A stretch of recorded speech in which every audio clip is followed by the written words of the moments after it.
The Prime Minister of India has actually celebrated Netaji's Jayanti in a massive and very enormous manner in Kolkata. You must be seeing the visuals that are coming across. How would you like to remember Netaji today, and what are your feelings on how it's being celebrated in India? Well, namaskar and Jai Hind to all of you.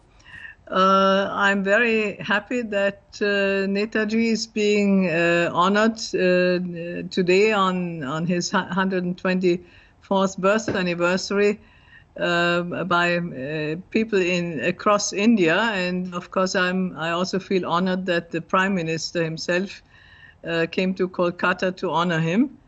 I think it is very gratifying for my father that after so many years people do remember him, to love him, and to admire him. And I think he has given a lot for his country, but if he were to know that this happened, I think he would feel very gratified.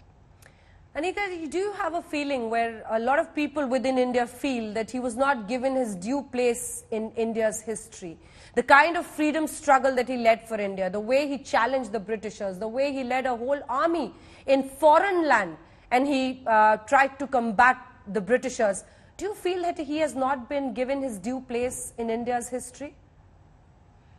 To some extent that is certainly true, but that also was caused by the fact that in the beginning, the beginning years of after independence, many of the documents were not yet available, and for example later on when they became declassified, it turned out that his contribution and the contribution of the INA played a very important part to lead to the uprising of the Indian armed forces, which eventually caused the premature withdrawal? Well, as the British called it, transfer of power. But I mean, India became independent in 1947, whereas the original date had been later. And it also, and the Redford trials of 3 Indian INA officers, Prem Saigal, Colonel Shahnawaz Khan and Colonel Dhillon, I think also publicized the contribution of the INA to India's independence in India. Yeah. My last question to you would be that within the political circles in India, and because West Bengal is due for elections, there is a lot of hue and cry about how each party is trying to appropriate Netaji's legacy. What would you say on that? There's a huge fight between the BJP and the TMC, each criticizing the other for politicizing his legacy. What would you say? Well, evidently both parties are politicizing his legacy. I'm quite convinced that, say, for example, the Chief Minister of West Bengal, Mamata Banerjee, is a true admirer of Netaji and always has been. And I presume Prime Minister Narendra Modi is too.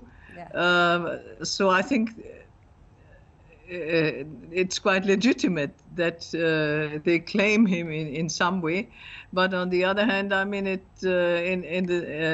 just before an oncoming election, you have to expect that parties sort of compete and try to politicize all their activities. This is not entirely illegitimate. It would be preferable if they could sort of get together, honoring him and celebrating him.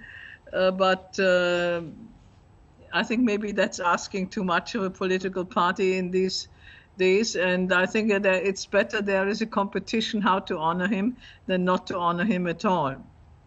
Wow, that's an interesting take. My last question to you would be, we all revere and we all worship this great freedom fighter. The whole country joins today in celebrating his birth. How would you express the exact feelings that you have as the daughter of the legend, the great freedom fighter, Subhash Chandra Bose?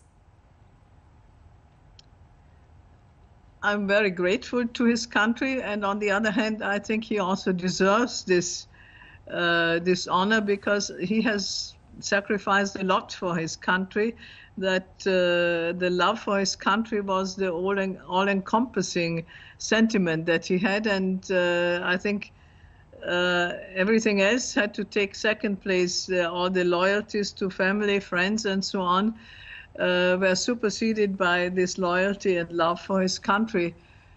So I think in a way he deserves the love of his country, and it is wonderful that it is still given after so many years.